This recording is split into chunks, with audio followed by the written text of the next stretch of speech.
Unified 911, anong matutulong namin sa'yo? Anya ti maitulong mi ken kapo. Anong may tatabang ko sa imo? Unsay akong ikatabang nimo? Ngini makadabang na misal ka no. Sa anumang wika o dialekto, may tulong na darating sa iyo.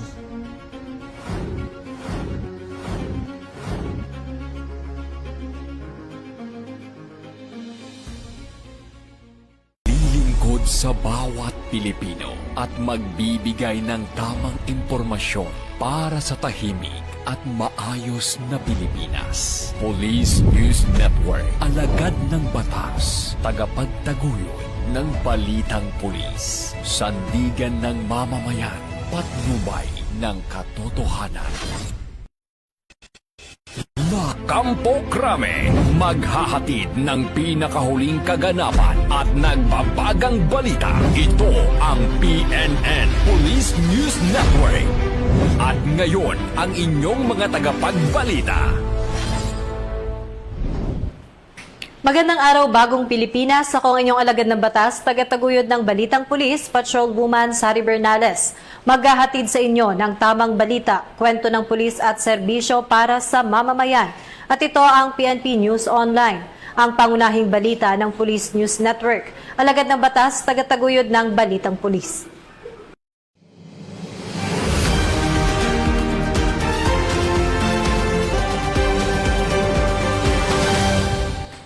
Narito ang mga balitang hatid ng ating PNN correspondents mula sa iba't ibang panig ng bansa.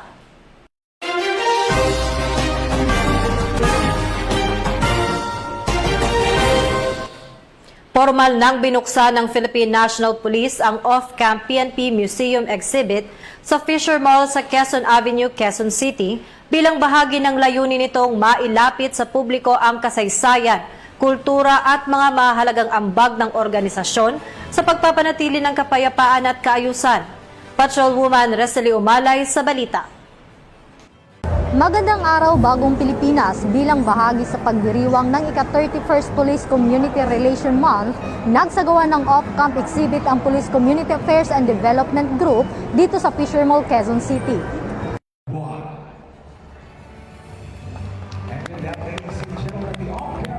Formal nang binuksan ngayong araw, Hulyo 27 taong kasalukuyan, ang isang natatanging off-camp PNP Museum exhibit sa Fisher Mall, Quezon Avenue sa ilalim ng temang Police Community Affairs Honoring Heritage Through Service. Layunin ng aktibidad na ito na ilapit sa publiko ang kasaysayan ng kapulisan at patatagin ang ugnayan sa komunidad.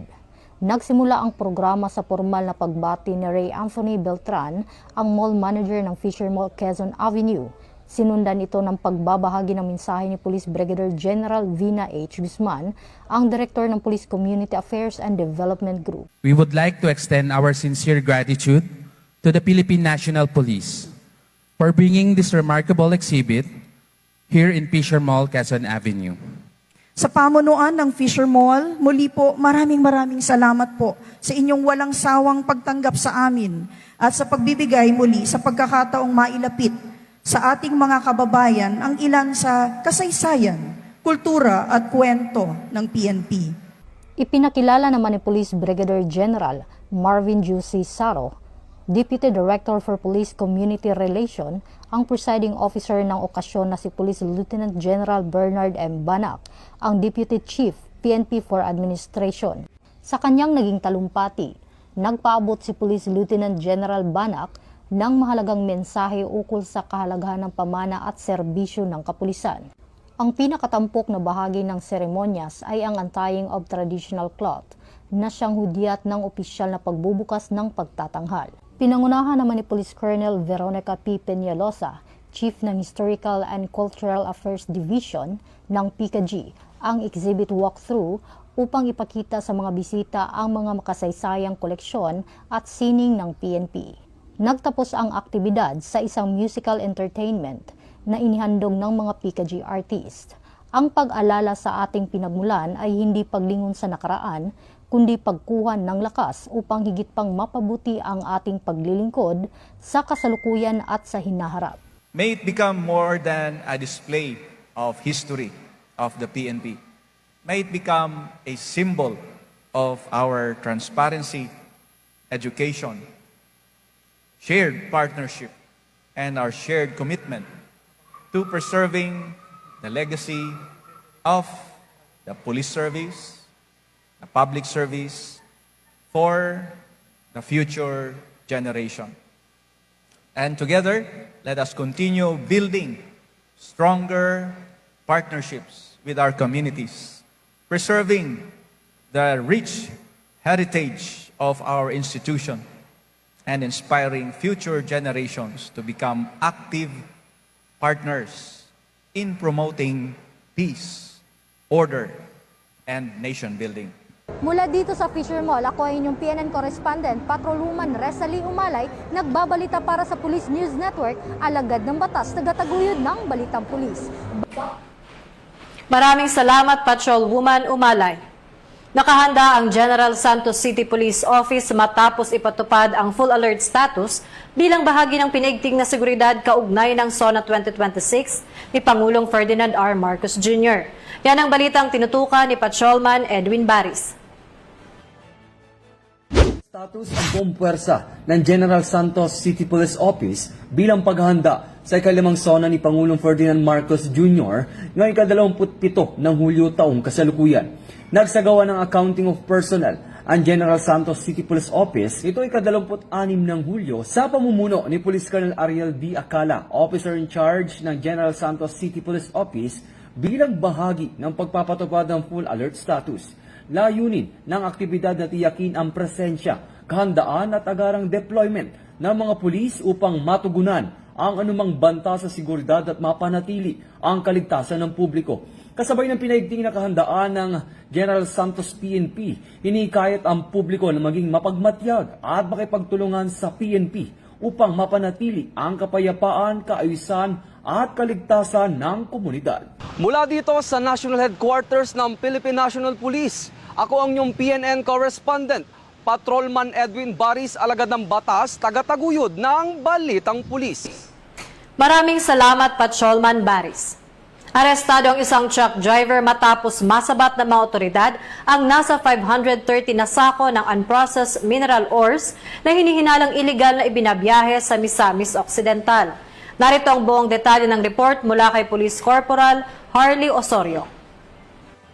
Nasabat ng Police Regional Office 10 ang mahigit 2.65 milyon na halaga ng mga pinaghihinalaang unprocessed mineral ores at naaresto ang isang truck driver sa inilunsad na checkpoint operation sa Liloan Regional Border Control Point, Barangay Bonifacio, Misamis Occidental noong Hulyo 23, kasalukuyang taon. Sa isinagawang checkpoint operation ng 1002nd Maneuver Company ng Regional Mobile Force Battalion 10, katuwang ang Bonifacio Municipal Police Station, 2nd Provincial Mobile Force Company, Provincial Intelligence Unit, Osamis City Maritime Police Station at Regional Intelligence Division 10, pinahinto ng mga otoridad ang isang FOSO wing van para sa inspeksyon. Nabigong magpakita ng kaukulang dokumento ang 46 anyos na truck driver na residente ng Barangay Tabid, Osamis City para sa kargang mineral ores.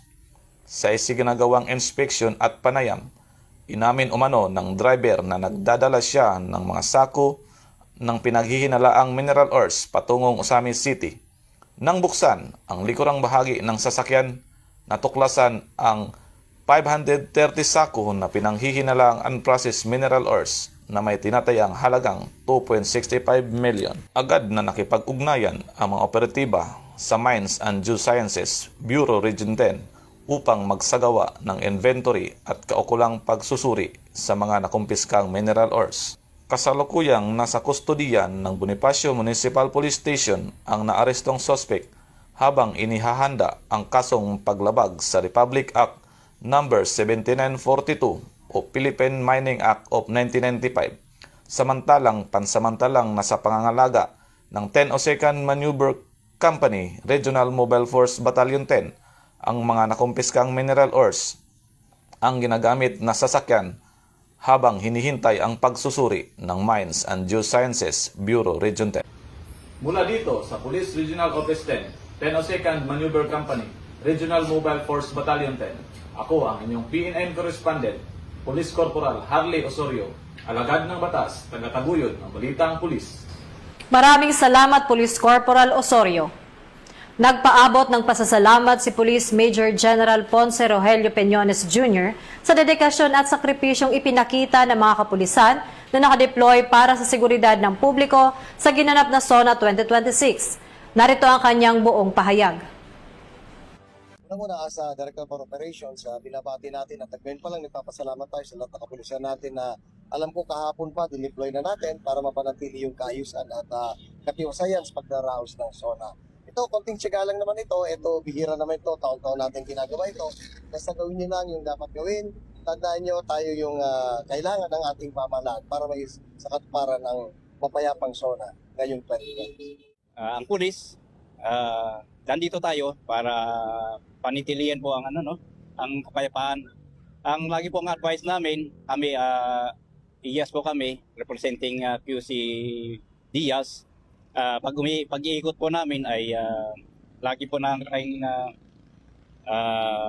ina-advise yung ating mga pulis na dapat sa pagka-deploy natin ay lagi tayong kalmado, always respect human rights, maximum tolerance, kahit po anong sabihin nila sa atin, as long as hindi tayo sinasaktan ay hayaan lang natin, let go away. Labas dito, pasok dito, labas sa kabila. Basta wag lang po tayong saktan, ay wag po tayong gumawa ng anumang labag sa human rights. Yun po ang dapat gawin ng pulis. Nandito po tayo para panatilihin ang kapayapaan. Lalo po itong SONA, pagganap ng SONA ng ating presidente. Lilingkod sa bawat Pilipino at magbibigay ng tamang impormasyon para sa tahimik at maayos na Pilipinas. Police News Network, alagad ng batas, tagapagtaguyod ng balitang pulis, sandigan ng mamamayan, patnubay ng katotohanan.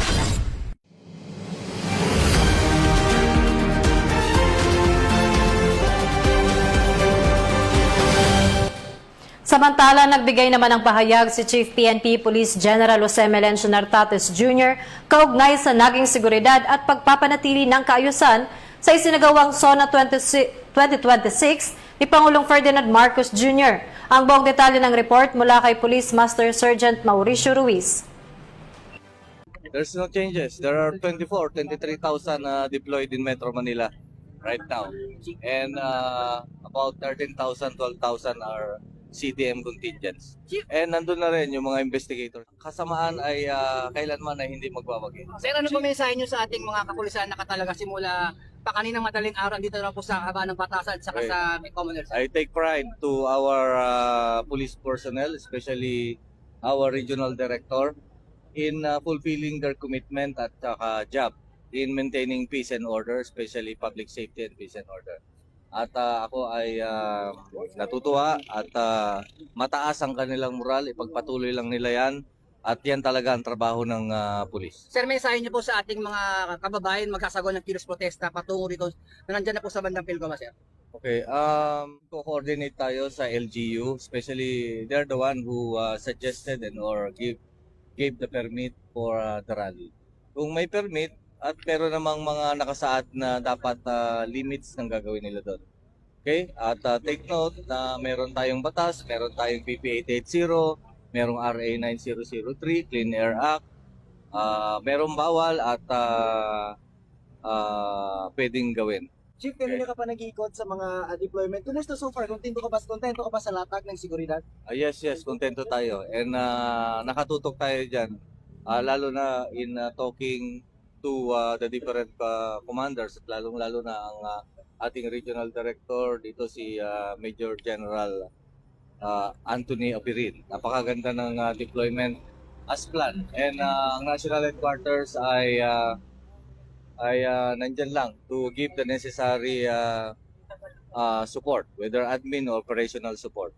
We have utilized not only National Capital Region, we augmented their strength coming from Region 3, Region 4A, Region 1, Cordillera, Region 2, and 4B. Mula po dito sa Batasan, Quezon City at sa ngalan po ng aming PNP Chief, Police General Jose Melencio C. Natatis Jr. at sa aming pong Regional Director ng NCRPO, Police Major General Anthony A. Abirir. At ganoon din po sa aming Force Commander ng RMFB NCRPO, Police Colonel Celso M. Rodriguez. Ako po si Police Chief Master Sergeant Mauricio Bonilla Ruiz, kasama si Patrolman Syubal, alagad ng batas, taga-taguyod ng Balitang Pulis. At yan ang mga balitang nakalap ng ating PNN correspondents mula Luzon, Visayas at Mindanao. Para sa mas malawak at mabilis na ulat ng mga balita, huwag kalimutang i-like, follow and share kami sa aming Facebook accounts ng Police News Network at sa Twitter account para sa mga real-time updates at YouTube channel para sa mga live stream at replays. Manatiling mapagmatsyag at laging alamin ang totoo. Sa ngalan ng pamunuan ng Philippine National Police sa pangunguna ni Chief PNP Police General Jose Melencio Nartates Jr. at sa pamumuno ni President Ferdinand Bongbong Marcos Jr., kami ay maglilingkod sa bawat Pilipino at magbibigay ng tama at balanseng balita. Mula rito sa tanggapan ng tagapag-ugnay ng Pambansang Pulisya, ako ang inyong alagad ng batas, tagataguyod ng Balitang Pulis, Patrolwoman Sari Bernales. Maghahatid ng tamang balita, kwento ng pulis at serbisyo para sa mamamayan. At ito ang PNP News Online, ang pangunahing balita ng Police News Network. Ito ang bagong PNP para sa bagong Pilipinas, serbisyong mabilis, tapat at nararamdaman.